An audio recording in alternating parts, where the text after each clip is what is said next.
You know what's actually really random is I actually hated the movie Honey, I Shrunk the Kids when I was younger. I don't know why. I just always thought it was terrifying.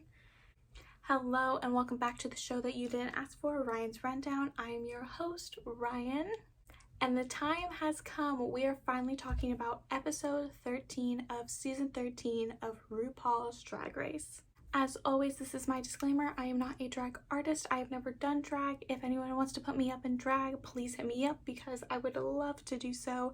I am simply just a lover of drag, lover of the art. I love watching this show. It makes me really happy to talk about it, and I just love sharing my thoughts and opinions with you all. So take everything I say with a grain of salt, and with that, let's get into it. So last week we said goodbye to the Queen of Kook, Utica, after Simone swept the floor with her in a lip sync to No Tears Left to Cry by Ariana Grande. The next day in the workroom, the queens walk in and we are going straight into the Maxi Challenge, which is another acting challenge. Will the torture ever end? So the queens must act their way through the newest Drag Race feature film, Henny, I Shrunk the Drag Queens, obviously inspired by a certain movie of a similar name and concept. Now, usually when we do acting challenges this far in the game, every single character is actually written to specifically represent one of the top 5. So I don't know why they go on this whole tangent and storyline about Simone and Candy wanting the same exact character, when in actuality everyone ends up playing the character that was written for them. So I don't know why they made it such a big deal, but whatever, it's Drag Race, everything's dramatic. So something I really noticed this episode was that they were giving Simone a lot of screen time.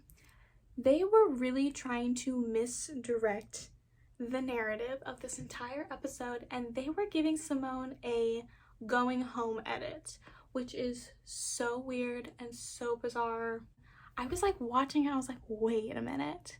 Is Simone gonna go home? How can Simone go home before the top 4? That doesn't make any sense. Olivia did not get any screen time, which was super odd. The only emphasis they really placed on Olivia was during their actual filming of the acting challenge, was Olivia being annoying and asking questions and that she knew the answer to. So, and then to top it all off, we barely got any Rosé storyline this episode, which is so weird, because last week I was really convinced that we were finally going to get some kind of Rosé storyline, get a little more backstory, because I just really feel like we do not know her. So I thought this would be the week, and she is just barely in the episode. There's only 4 other queens in the room. I was actually surprised with, spoiler alert, foreshadowing, that she ended up winning the challenge, because I felt like she wasn't really featured. She wasn't really getting that winner edit in this episode. It was just so bizarre. It is time for the main stage. The category on the runway this week was Oat Pockets, which is supposed to be a fashion play on the phrase Hot Pockets, but said Oat Pockets. Who picked pockets? Who over at VH1 and World of Wonder said, the runway categories? Yeah, we're gonna do pockets. I don't know. So I'm gonna go queen by queen and talk about their performance in the acting challenge as well as their pocket runway. So first up we had Simone, and Simone is in this dope ass denim pocket moment with a Hayley Williams Paramore hair. I love it. I think it's so cool. It's very not Simone, but it also is totally something I always expect Simone to come out in. I loved the over exaggerated zipper, as if Simone was in the pocket. It was reminded me very much of Jeremy Scott Moschino, that kind of style. I thought it was a really clever play on the runway category. And as far as the acting challenge, I thought Simone did way better than they were making her out to have done. Did I think she was exactly super funny or whatever that the judges were seeing, I don't know, she was good. I honestly don't think anybody really like flopped major in this acting challenge. I just think I think Simone did a very solid job. Simone has done great in all the other acting challenges, so I wasn't really surprised there. Next up, we have Olivia Lux in this kind of like printed, like silvery gray lavender moment with the huge pockets billowing out on the sides. Overall, it's a pretty look. Compared to all of the other pocket looks, it's not really meeting up to the like standard. I don't know if it's just like not campy enough, or if it's not like obvious enough that, oh, this is pockets. I saw somewhere that somebody was like, I think this is just, it's a really pretty look. It just kind of looks like, she said, oh, these kind of look like pockets. I'm gonna wear this for the pockets runway, which I guess I could see. She looks great. I like, that is undeniable. She always looks great. I love this like hair color and her makeup, but as far as the actual runway assignment, maybe missed the mark just a little bit. And her acting challenge. Last week, the judges told her to not do that cutesy baby voice, that like very timid, shy persona, and then she turned around and chose the character of that this week for the acting challenge, and just, I don't know, I think she really just like did it to herself with that one. Yeah, I don't know if there was any other way. That is like, the character was supposed to be like kind of like dumb and cutesy, and that's what she did, but that's also like what she has been doing. And yeah, I think just her acting abilities plus her runway compared, like to put together compared to all of the other performances this week, just was not up to par. And next we have Rosé coming out in this kind of 60s mod black and white moment. I loved this. I thought it was super cool, very campy, the pockets all over, and it's a different silhouette for Rosé, so I think it's like really good for her to be switching up so far in the competition. She's been really kind of like getting nagged on for the whole like tulle, and we don't see any kind of shape or any kind of diversity, and so I think this is really showing the judges' versatility. I loved the hair and makeup. I thought it was really cute. And as far as her acting, she was great in the challenge. Like, she knew what she was gonna do. She was very professional, as the judges said. She knew what she was doing. She's a theater kid through and through. Obviously, she took the role that was written for her as the kind of sarcastic butch one, and I think she played that role perfectly. Next after Rosé was Candy and Candy's runway. Candy said on an Instagram live on Saturday after the show aired that she absolutely just like did not feel great that day in this outfit, and it was one of the last outfits she had made before coming to the show. She chopped up and spray painted that hair herself right before the runway. That's why it looks like that. Just like everything, like it started with her makeup not turning out the way she wanted it, and then kind of just everything else spiraled after it. So I commend her for going out on the runway and trying to sell it, because like what else are you gonna do? Like, she did not have anything else for that runway, so I totally commend her for that. It was just not good, and I don't feel bad saying that because I know that Candy does not like that look, and so I feel comfortable voicing my opinion saying it was not a good look. I think collectively, no, it is not a good look, and I think it is okay because we have seen in the past few weeks that Candy can turn a look, and she can turn a look on a runway, and so that is like no detriment to her. And as far as her acting in this challenge goes, I think she did fine. As I said, I don't think anybody completely flopped. I do think that there were people that went about their roles a little bit better than other people.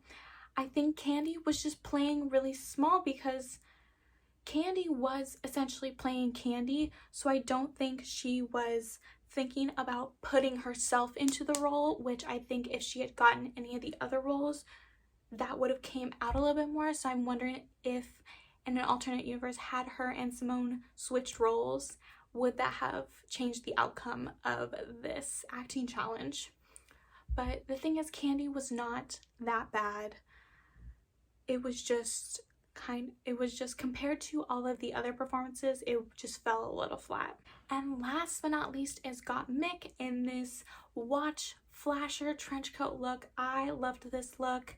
I truly have pretty much no complaints about this look. I thought it was very clever. Definitely, I think her and Simone had the most clever concepts on the runway for this category. That garment looked so heavy. I do not know how her little body was able to hold that up the entire time, but I loved the look and the concept. And my only complaint about the look is that I wish the hair was a little bigger. I don't know, I loved the middle part with the curls and the waves. I just wish it was a little bit bigger. As far as the acting goes, I thought Mick was so funny in this acting challenge. I think she really hit the nail on the head with the character, with the improv, like with the acting choices that she made. It was so funny. I don't really care that she did, once again, the Valley Girl, Paris Hilton kind of like character. She does it well. The thing is, if it ain't broke, don't fix it. It was so good, and I honestly thought that Gottmik was going to take the win this week because I felt that she really stood out in the challenge. So we're going to change up the formatting a little bit this episode, and I'm actually going to talk about my untucked moment of the week. And I am going to have to say that because this was such a dramatic untucked with all of Candy's medical issues, but I would have to say that my favorite moment was the moment when all of the queens were just kind of like chit-chatting and talking, and they were really honestly trying to hype up Olivia because they were all explaining why they said Olivia's name when they were asked who should go home on the main stage. And this is the second time that question has been asked this season, and that is the second time that every single queen has said Olivia. And so I know it's probably like beating down her confidence, but all of them going around Olivia and just like comforting her after that moment was just like so wholesome. And you know that like even though they're in a competition, you can tell at this point, because they've probably been together for at least a month and a half, 2 months sequestered away together, they've really like grown as people and they've like created a bond. And I just think that is so apparent in this moment. So we go back to the main stage after Untucked, and our top 3 queens of the week are Simone, Rosé, and Gottmik, leaving Candy and Olivia in the bottom. We find out that Rosé is the winner of this week's challenge, which honestly came to us a shock to me. Even me being a huge Rosé stan, I really thought that either Gottmik or Simone were going to take this. Especially Simone, she got such great kind of praise from the judges, plus the edit she was getting. I was like, oh my gosh, Simone is going to get her 5th win of the season and make Drag Race history this episode. And then Rosé won. So I don't know, I am not mad at it. All 3 of them are going to the finale, which I think is 100% totally deserved. Very happy about that. So due to process of elimination, we have Olivia Lux and Candy Muse in the bottom 2 dueling it out for that last spot in the final 4 in a lip sync performance to Strong Enough by Cher. Now, anyone who knows me knows I'm a huge Cher fan, so I'm happy anytime Cher is referenced or used on Drag Race. But the opportunity to have the lip sync song be Pocketful of Sunshine by Natasha Bedingfield was truly missed this episode. I mean, come on, that's like the only logical choice. But whatever. Watching this lip sync, I thought it was a really good lip sync. And now knowing, after watching Untucked, knowing that Candy was almost not allowed to lip sync, I think it was even more commendable that this was such a good lip sync between the two, because it honestly could have gone either way. Do I think that people would have been happy if Olivia had made it over Candy? No, but there are also people that are mad that Candy made it into the top 4 over Olivia, so you're never gonna please everybody. So after that lip sync, it is determined that Candy Muse is going to the top 4. meaning that Olivia Lux is going back to the lovely tri-state area of New Jersey and New York. She really is the light and the smile of season 13, and I don't know, her chances of Miss Congeniality are moving closer and closer every day, but who knows. And just like that, we finally have a top 4. It's official. The top 4 queens of season 13 are the first trans man on Drag Race, Got Mick, the Dominican doll, Candy Muse, the singing sensation, Rose, and the ebony enchantress, Simone. I personally think that this is an incredibly diverse and solid top 4. I think each queen brings something different to the table, and dare I say, this is one of the strongest top 4s in a long time. Thank you for tuning in to another riveting episode of Ryan's Rundown. I hope you enjoyed watching. If you did, please don't forget to like, comment, save, share, whatever you want to do. And make sure to check out all of my other stuff across all of my socials. It's at Ryann Funk. Next week is the final episode before the reunion and then the finale, and I expect nothing less than the show of the century. But until next time, divas, much love.